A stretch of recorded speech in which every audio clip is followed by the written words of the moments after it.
दिल्ली के एक पुराने हिस्से में एक भुतहा होटल खड़ा था जिसका नाम रात की हवेली था।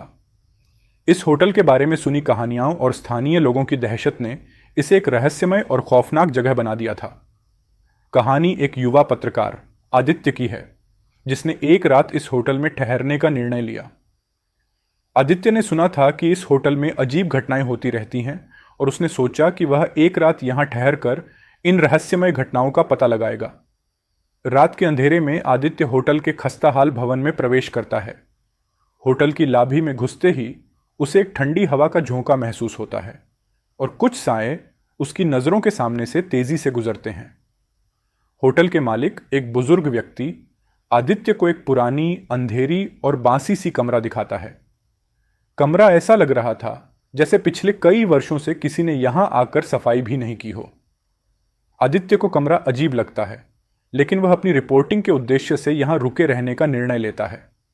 रात के समय आदित्य सोने की कोशिश करता है, लेकिन अचानक उसके कमरे में अजीब आवाजें सुनाई देने लगती हैं।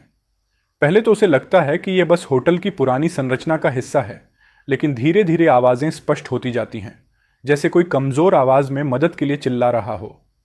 अचानक कमरे की लाइट खुद ब खुद बुझ जाती है और आदित्य को एक ठंडी और अजीब सी भावना का एहसास होता है। उसकी आंखें अंधेरे में कुछ आकृतियां देखती हैं जो धीरे धीरे उसे घेरे लेती हैं। वह महसूस करता है कि कोई उसे घूर रहा है। जैसे ही आदित्य ने लाइट जलाई, वह देखता है कि कमरे की दीवारों पर पुरानी खून की धब्बे हैं। एक भयानक आत्मा की उपस्थिति को महसूस करते हुए आदित्य ने भागने का प्रयास किया, लेकिन दरवाजा बंद हो चुका था। आदित्य ने कमरे में एक पुराने फोटोग्राफ पर ध्यान दिया, जिसमें होटल के मालिक के पूर्वज दिख रहे थे। आदित्य की नजरें एक विशेष व्यक्ति पर ठहर गईं, जो उसी समय उसे डराने वाले रूप में सामने आया। सच्चाई सामने आती है कि होटल में कई साल पहले एक हत्या हुई थी। होटल के मालिक का पूर्वज, जिसने होटल के समृद्ध दिन देखे थे, उसकी हत्या कर दी गई थी। आत्मा होटल में कैद हो गई और उसने वहां ठहरने वाले लोगों को परेशान करना शुरू कर दिया था। आदित्य ने अपने साहस को एकत्र किया और कमरे की अलमारी से एक पुराना ग्रंथ निकाला, जो उस आत्मा को शांति देने के लिए एक विधि का वर्णन करता था। उसने विधि को अपनाया और आत्मा को शांति दी।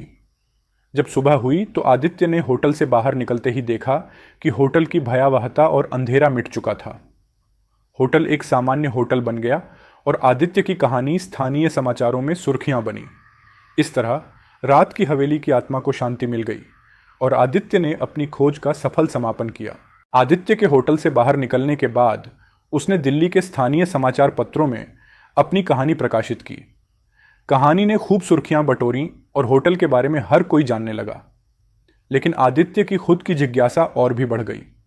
उसने निर्णय लिया कि वह और गहराई से जांच करेगा कि क्या वास्तव में होटल में सब कुछ सामान्य हो गया है या फिर कुछ और भी रहस्य है।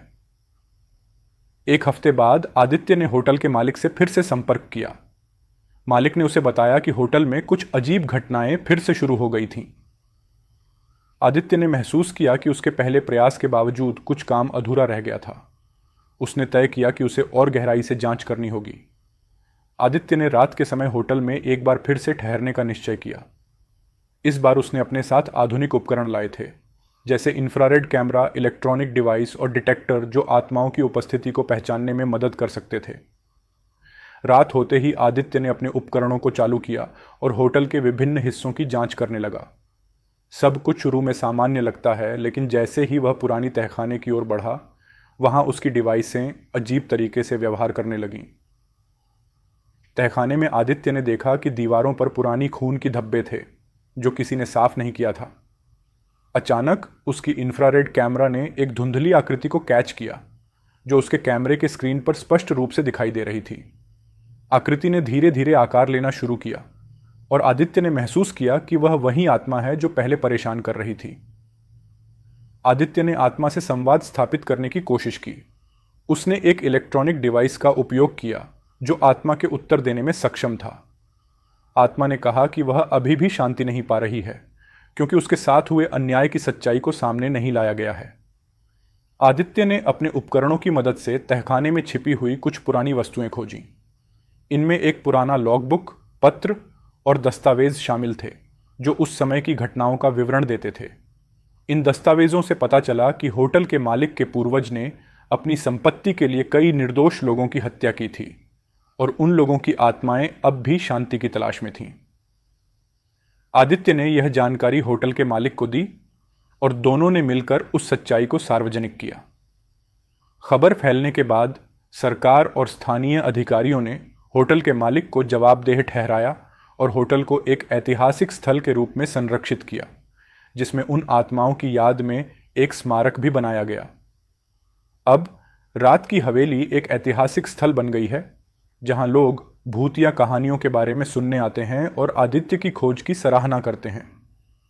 होटल की आत्माएं शांति में हैं और आदित्य ने एक और रहस्य को उजागर करने